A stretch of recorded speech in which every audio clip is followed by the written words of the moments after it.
Humans make decisions based on emotion and justify it with logic later. இதுல என்ன தெரியுதுன்னா, humans எல்லாரும் emotion தான் ஃபர்ஸ்ட் டிசைட் பண்ணுவாங்க.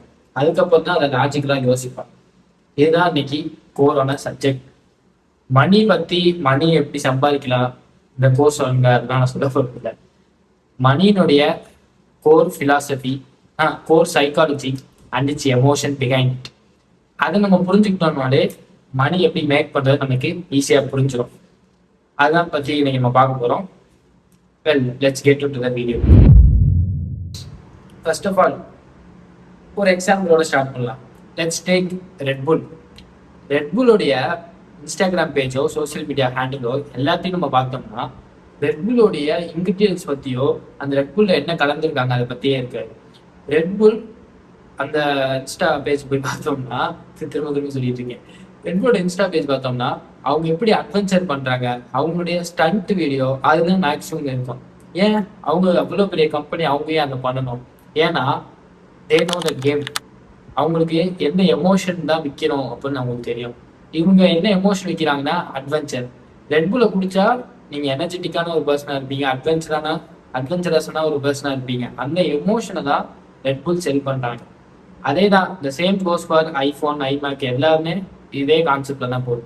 அதுல ஒரு 3 கோரான ஒரு எமோஷன் என்னன்னா ஃபியர் அண்ட் செக்யூரிட்டி. ஃபியர்னா ஃபியர் ஆஃப் மிஸ்ஸிங் அவுட். இதுக்கு பெஸ்ட் எக்ஸாம்பிளே நம்மளுடைய ஸ்கூலும் காலேஜும் தான். நம்ம ஸ்கூல்ல நம்ம சின்ன பிள்ளைல சேர்க்கும் போது நம்மளுடைய பேரண்ட்ஸ் நம்ம பசங்க 3 வயசுலயே எல்லாரையும் ஸ்கூல்ல சேர்த்துப்பாங்க. ஏன் சேர்க்கிறாங்கன்னா சுத்தி இருக்க எல்லாருமே சேர்த்துப்பாங்க. அது சுத்தி இருக்க எல்லாரும் சேர்க்கறதுனால தான் நம்ம பசங்களையும் 3 வயசுலயே நம்ம ஸ்கூல் சேர்க்கலன்னா என்ன ஆகும் அப்படிங்கிற ஒரு ஃபியர். அந்த ஃபியர்னால தான் ஸ்கூல்ல சேர்க்கிறாங்க. இல்லைன்னா அவங்க தாராளமாக பொறுமையா சேர்க்கலாமே, ஆனா சேர்க்க மாட்டாங்க. ஏன்னா அங்கே ஃபியர் ஆஃப் மிஸ்ஸிங் அவுட்ங்கிற எமோஷன் வேலை செய்யுது. இந்த எமோஷன் வச்சுதான் பெரிய பெரிய காலேஜ், பெரிய பெரிய ஸ்கூலு எல்லாம் பெரிய பெரிய நார்மலான ஸ்கூல் காலேஜ் எல்லாமே ரன் ஆகுது. ஏன்னா இது நம்ம மிஸ் பண்ணிட்டா என்ன ஆகும், அவங்க பிள்ளைகளுக்கு படிப்பு கிடைக்கலன்னா என்ன ஆகும், ஏன்னா எல்லாரும் அதை பண்றாங்க. அதுல இருந்து நம்ம தனியா வந்தா என்ன ஆகும்? ஏன்னா பேசிக்கலாவே ஹியூமன்ஸ் ஹிஸ்டாரிக்கலா ஒன்னாவே வாழ்ந்தவங்க, ஒரு குரூப்பா இருந்து வாழ்ந்தவங்க. அந்த குரூப்ல இருந்து தனியா வந்தோம்னா நமக்கு ஆட்டோமேட்டிக்கா சர்வைவல் மோட் ஆக்டிவேட் ஆயிடும். அந்த ஒரு எமோஷன் தான் ஃபியர் ஆஃப் மிஸ்ஸிங் அவுட். இதே தான் ஸ்கூல் காலேஜ் சேர்க்கப்படுறதுக்கு முன்னாடியும் இதே ஒரு எமோஷன் தான் நமக்கு வருது. இது ஒரு கோரான ஒரு எமோஷன். அடுத்து செக்யூரிட்டி. ஹியூமன்ஸ் எந்த விஷயத்துல நம்ம மேக்சிமம் கவனம் செலுத்துவோம்னா நமக்கு எல்லாமே பாதுகாப்பா இருக்கணும், சேஃபா இருக்கணும். அந்த விஷயத்த கரெக்டா பண்றது இன்சூரன்ஸ் கம்பெனி. இன்சூரன்ஸ் கம்பெனில அது விற்கிற கோரான இதுவே செக்யூரிட்டி. உனக்கு நான் செக்யூரிட்டி கொடுக்குறேன், அந்த செக்யூரிட்டியை வச்சுதான் அவன் பிசினஸ் பண்றான். இதே ஒரு கோரான எமோஷன். அடுத்து என்னன்னா கிரீட் அண்ட் இன்ஸ்டன்ட் கிராட்டிஃபிகேஷன். இதுக்கு பெஸ்ட் எக்ஸாம்பிள் நம்ம ரம்மி நாயகர். அடுத்து கேம்பிளிங், அடுத்து ட்ரேடிங். இதெல்லாம் இன்ஸ்டன்டா கிடைக்கிற கிராட்டிஃபிகேஷன், இன்ஸ்டன்டா காசு கிடைக்கும் அந்த ஒரு ஃபீலிங்.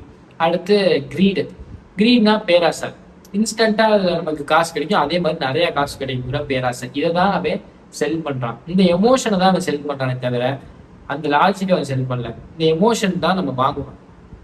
ட்ரேடிங் பண்றவங்களாம் பாருங்க, இவ்வளோ லாஸ் ஆயிடுச்சு, ஏன்னா அந்த கிரீடுக்காக தான் அவன் போய் அந்த ட்ரேடிங்கே பண்ணியிருப்பான். அடுத்து த மெயின் எமோஷன் என்னன்னா social proof, ego and status. இதுல நீங்க நேச்சுரலா நீங்க எப்ப யாரை பார்த்தாலுமே ஐபோன் வச்சிருப்பான், ஐமேக் வச்சிருப்பான். பேசிக்கான ஒரு இதுவே தான்.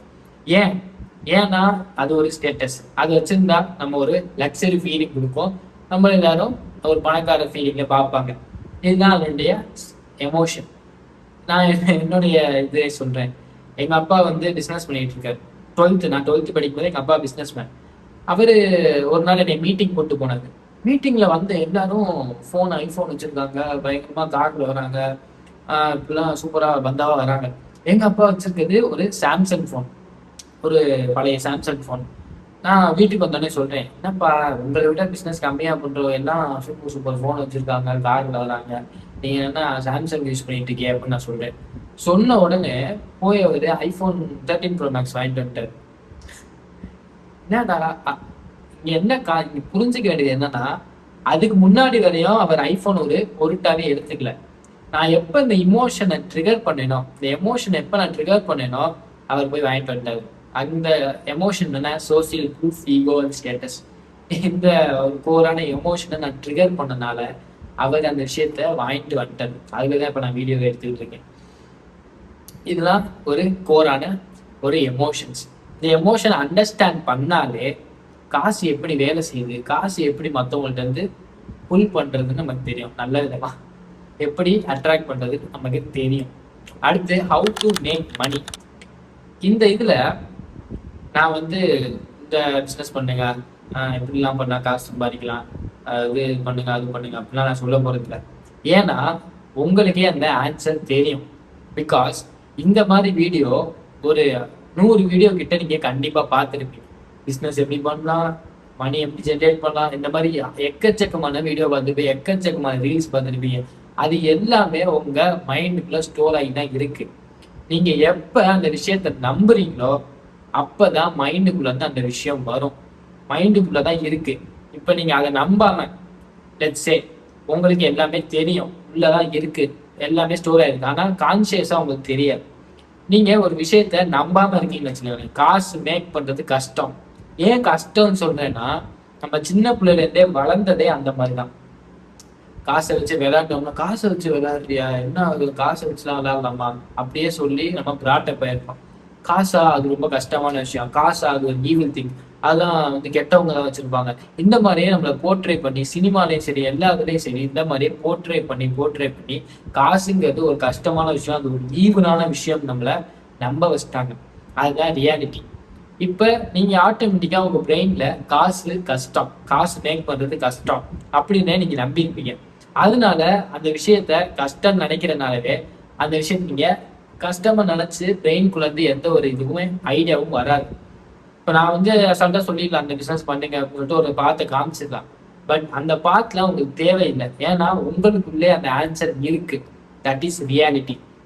இப்ப நீங்க அதே விஷயத்த என்னால காசு பண்ண முடியும், ஈஸியா பண்ண முடியும் நினைச்சா நம்புனா ஆட்டோமேட்டிக்கா உங்க பிரெயின்ல இருந்து அதுவே பாதைய கொடுக்கும். அதுதான் ரியாலிட்டி. என்னென்ன பாதை இருக்கு அழகா காமிக்கும். ஒரு தியரி கூட இருக்கு, red car theory. Red car தியரியில என்ன இருக்கும்னா, அவ்வளவு கார் போகும், நீங்க ரெட் கார் மட்டும்தான் நீங்க ஃபோக்கஸ் பண்ணி எத்தனை இருக்குன்னு கவுண்ட் பண்ணணும் அப்படின்னு இருக்கும். அது அத்தனை காரு எப்போதும் போயிட்டு தான் இருந்துச்சு. ஆனா எப்ப இந்த ரெட் கலர் காரை மட்டும் நம்ம ஃபோக்கஸ் பண்ணி பார்க்க போறோம் நினைச்சோமோ அப்பையில இருந்து நம்ம ரெட் கலர் கார் மேல மட்டும்தான் கண்ணு இருக்கும். அதே மாதிரிதான் நம்ம மணி மேக் பண்ண போறோம். நம்ம ஃபோக்கஸ் அதுல இருந்து அதை நம்பினோம்னா மணி மேக் பண்றதுக்கான பாதையை நம்மளே சூஸ் பண்ணுவோம். இதுதான் ரியாலிட்டி. இதுல நான் வந்து இந்த பாதையை சொல்லணும் அப்படின்னு அவசியமே இல்லை. ஏன்னா ஆன்சரே உங்கள்கிட்ட தான் இருக்கு. ஃபர்ஸ்ட் வந்து இந்த எமோஷனை அண்டர்ஸ்டாண்ட் பண்ணிட்டாலே பாதி 50 இல்லை 80% முடிஞ்சு. ஏன்னா humans make decision based on emotion and justify it with logic later. இதுலேயே புரிஞ்சிருக்கும்னு நினைக்கிறேன். ஃபர்ஸ்ட் எமோஷனை புரிஞ்சுட்டு அடுத்து அதனுடைய பிலீஃபும் அதுக்கான ஃபோக்கஸ். அவ்வளோதான் அதுக்கான ஃபோக்கஸ் பாயிண்ட். எதை நம்ம ஃபோக்கஸ் பண்ண போறோம், காசு எப்படி மேக் பண்ண போறோம்ங்கிற வழியை பார்க்க போறோம், அதை மட்டும் தேட போறோம். Like the red car. இந்த 2 விஷயத்த பண்ணாலே ஆட்டோமேட்டிக்கா மணி ஜென்ரேட் பண்றங்கிறது ஒரு மேட்டரே இல்லை. ஈஸியா பண்ணலாம். அவ்வளவுதான். இந்த 2 விஷயங்கள் தெரிஞ்சாலே போதும். அவ்வளவுதான்.